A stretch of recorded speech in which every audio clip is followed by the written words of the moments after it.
is almost here. The reasons why one race in Ohio is getting so much national attention. PLOS officials with the Lucas County Land Bank say home ownership isn't a guarantee. We'll tell you about the plan step by step to make that more of a reality. It's going to be very windy and warm as we get into Election Day. Record highs in sight right around 77 degrees. I'll talk when rain may threaten. That will be in my full hour-by-hour forecast. Coming up, Kaylee. Welcome into WTOL 11 News on Plus. I'm Kaylee Maritet. Thanks for joining us on this Monday night. Let's take a look at your top stories. Tonight, Toledo police say the 17-year-old who was shot over the weekend is expected to survive. The shooting happened on Saturday afternoon.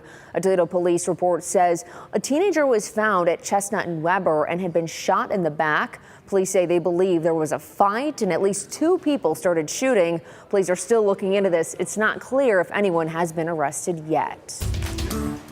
The Pike Delta York Local School District found no wrongdoing by a high school principal who's accused of strip searching a student. We told you about this story previously. According to leaders with the district, no wrongdoing was found against Delta High School principal Doug Ford. The student's mother complained to the school's administration and took to TikTok, claiming the principal instructed her son to remove his pants after he concealed his cell phone in his waistband. The incident is still under investigation by the Delta Police Department. If your daily commute takes you to Springfield Township, the Roundabout on Bancroft and McCord will open up this week. The intersection has been closed for months. According to the Lucas County Engineer's Office, the Roundabout is set to open at the end of the day Wednesday. This is just one of the many that have been built or are being built in Lucas County. Absentee ballots are being pre-processed in some Michigan cities as an effort to speed up vote counting. But this doesn't mean results will be available before election night tomorrow. The Monroe County Clerk says while they hope this will speed up the process, there are still other factors that may come up and cause a delay when results start trickling in. When they go into the tabulator, they are counted in the system, but those results do not come out until after we close the polls and run the results tape. So we will not have any results until that results tape is run after polls are closed and everyone has put their ballot in. The clerk says around 9:30 tomorrow night is when folks can start checking their Board of Elections website to see the results. Once polls have closed in Ohio and Michigan, it will be time to count. Here's a look at the process from the Lucas County Board of Elections. It starts with the first votes cast. That is your early and your absentee voting. So those are the first ballots that we put out in Ohio. The first results you see scrolling across your screen and on WTOL.com are straight from those votes. Deputy Director Tim Monaco explains you'll see some votes counted, but 0% or 0 precincts reporting, at least at first. 0 precincts you're reporting and the votes are in, that's your early and your absentee ballots. Because at that point, we have votes. They're from early votes and they're from the ballots by mail and from things like nursing homes. And those votes come in first. Those votes are not closed precincts because the precincts are still on election night. So it'll show 0 votes reporting, but the first batch, as I said, is the early and the absentee voting, whether it's by mail or whether it's from a nursing home voting. Those are the first votes you're getting. Then the votes from each of those polling locations are secured, transported, and delivered to the Board of Elections. Then, as votes come in from the different polling locations all across the county, they will be uploaded as they arrive. So it may look like there's no rhyme or reason to it, but that's because certain places finish a lot quicker than other places, and it's also, Lucas County is a very wide county. So there are certain places that it takes 45 minutes just to get to the center of the county. And so you'll see votes trickle in throughout the night, and that is all due to the timing is all due to when they arrive to us. It all depends on turnout, what kind of process they're going through, what they're dealing with at the polling location, if there are folks still in line, and all that will depend on what happens on election night. Monaco is a Republican and says it's important to have representation from both parties, which is how he explains Ohio elections work. And I'm the deputy director, so the way our jobs work is whoever is the chairman of the board, whatever party they are, the opposite party has to be the director. And so I'm the deputy director because our chairman is a Republican, and that makes our director, Lavera Scott, who does a wonderful job, she's a Democrat. Everything is done in a bipartisan team. So anytime a live ballot is accessed, it requires one Republican and one Democrat. Our entire board is balanced, half Republicans and half Democrats. And all of this is done to help, make sure that someone's always looking and making sure there's not anything nefarious that could go on. In addition, since 2004, it has been illegal for any voting or tabulating equipment to connect to the internet. That does not happen here in Ohio. We have a board of voting machine examiners that approve all of the items that we use for voting, and that part of that requirement is that they are not connected to the internet. I know that is some of the folks' problems. So what we handle here in Ohio, I think we have one of the best systems, and a lot of that occurs to the fact that we have been under watch by all the media and everything as being a long-time swing state. So everybody has had their eyes on us for years. And so we've perfected the art of how everybody votes in this country. And I think Ohio has one of the best systems you can possibly find. One Ohio race is receiving national attention. The race between incumbent U.S. Senator Sherrod Brown and Bernie Moreno is being closely watched. The race is the most expensive Senate race in the country, with more than $400 million spent. That's according to data from Ad Impact.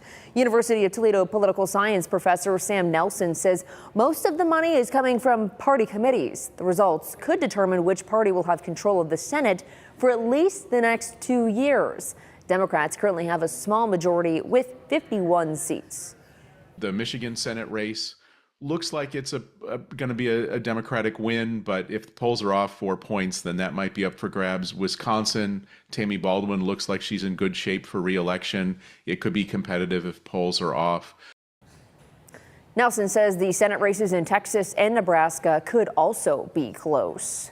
Getting to the polls can be a challenge for some, but TARTA and the Toledo Area Jobs and Justice and Interfaith Worker Coalition want to help you get there by offering free rides. As part of the Voter Ready with TARTA campaign, services are all free tomorrow. Toledo Jobs with Justice is also offering free rides to voters in Lucas County and Northern Wood County.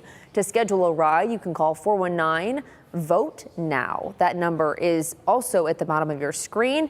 It's also 419-868-3669. For more information on the election, we have you covered. We can send the election guide right to your phone. Just text the word VOTE to 419-248-1100. It takes 270 or more electoral votes to win the presidency, but what if there's a tie? Our National Verified team explains what procedures are in place. Verify here with your election fast fact. To win the presidency, a candidate must win the majority of electoral college votes. There are 538 electoral votes, so 270 is the magic number. But it's mathematically possible for both candidates to end up in a 269-269 tie. So what happens then? We checked with these sources that explain it's up to the newly elected members of the House to decide the winner once they take office in January. Each state delegation gets a single vote, and it takes 26 votes to win. This has happened twice before. The last time was in 1825, when the House named John Quincy Adams as president. With your Fast Fact, I'm Brandon Lewis. Over the weekend, Vice President Kamala Harris appeared on Saturday Night Live. In turn, the internet called into question how the Federal Communications Commission, or FCC, could allow the sketch comedy show to have Harris on, but not any other presidential candidate. In this week's Behind the Hashtag, we'll break down the FCC's guidelines. The guest appearance was met with backlash on social media by FCC regulator Brendan Carr, saying it evaded the FCC's equal time rule. Carr also acknowledged that NBC did file an equal time notice with the agency, where Harris appeared for 90 seconds without charge. The equal time rule requires broadcasters to provide comparable time and placement to opposing candidates ahead of the election. But coverage is not required to be identical. The FCC does not mandate that a network approach opposing campaigns to offer equal time for candidates. They must request it. However, the FCC's Director of Strategic Communications wrote in a statement to Entertainment Weekly saying that the FCC has not received a complaint from any interested parties regarding the SNL appearance. New money is coming to the county to increase affordable housing options. The Lucas County Land Bank received more than $4 million from the Welcome Home Ohio program. The organization plans to buy 16 homes in the county, renovate them, then resell them to families for no more than $180,000. It continues to be a challenge for so many people, particularly folks looking to buy their first home, because when they go out to do that, they are often being outcompeted by investors, by other folks who have a lot of money who may be looking to make that house into a rental. To be eligible to buy one of the homes, you must make 80% or less than the area median income. The homes should be move-in ready in about a year. The community of Dunbridge will soon start construction to get new sewer and water lines. Thanks to some help from the Wood County Commissioners, the more than $13 million project will add 6 miles of sewer lines and 2 miles of water lines. Officials with the Northwestern Water and Sewer District say the lines are meant to not only help the environment, but also give the people of Dunbridge new utilities and cleaner water. Anytime you have septic systems that are aged, they can cause a lot of environmental problems. And what this project does is it's going to help with those problems, going to alleviate those problems. The water project is expected to start by the end of this year and wrap up by the end of next year. Chris? On the verge of our election day outlook, going to be one of the warmest election days you've ever lived through, with record highs anticipated reaching towards 77 degrees. It will be warm and it will be windy. And I will be clear, the vast majority of the day is going to be entirely dry, including all morning through the afternoon into the early evening. Rain chances are going to increase after 9 p.m., which means that's well after our polls close, both in Ohio and in Michigan. So that rain chance will be out there as you head to bed for your Tuesday night. Temperature-wise, really warmed up nicely on our Monday, reaching to the lower 70s. We're still going to stay very warm this evening and tonight, back in the mid to upper 60s. We're going to be fairly steady much of the night with a warmer southerly flow that is going to continue. May get grazed with a few light rain chances, so some on and off light rain showers, heavier stormy activities well off to the south and to the west. I'm going to take you down toward northern Texas, eastern Oklahoma, into western parts of Missouri, where there are active tornado warnings. In fact, the latest scan here shows about 3 tornado warnings that are in southeast Oklahoma and northeast Texas. Those tornado warnings are due to the spin that we've got in the atmosphere, some strong to severe storms that are well off to our south and to our west. Now, we have no anticipation of any severe weather in our area. We stay very mild tonight. Look at this. We're not going to budge from the 60s for overnight lows, right around the mid 60s, low 60s tomorrow morning. Now, we're going to be dry. Rain chances are going to be west and north of us up into Michigan, and the chance of that rain will be increasing, but not until well after dark. We're looking after 9 p.m. for that better chance of some rain and some gusty winds. Here's that rain coming into the area. Clock is stopped right now. This is 9 o'clock on Tuesday. We are still very mild, lower 70s, so dry and windy all day for your election day forecast. There's the cold front that approaches, and between 9 and 11 p.m., that's going to be the chance of rain rolling into the area. Could come with a few downpours and some gusty winds that may get your attention as we dip back into the 60s. And once that front clears through into Wednesday morning, we're right back toward dry conditions, and you'll be a little cooler on the other side of that front. Still, though, mild for early November, right around the lower 60s. We'll highlight that in your 10-day forecast, and if we see a cool down ahead. We start election day very mild, low to mid 60s. We're going to see some peaks of sunshine that's going to take us through the mid to upper 70s. If we do this, not only the warmest election day ever, but a record high for tomorrow, Tuesday, November 5th, reaching toward 77 degrees. Extended 10-day forecast. We've got that chance of rain very late Tuesday. That is going to be really late in the day.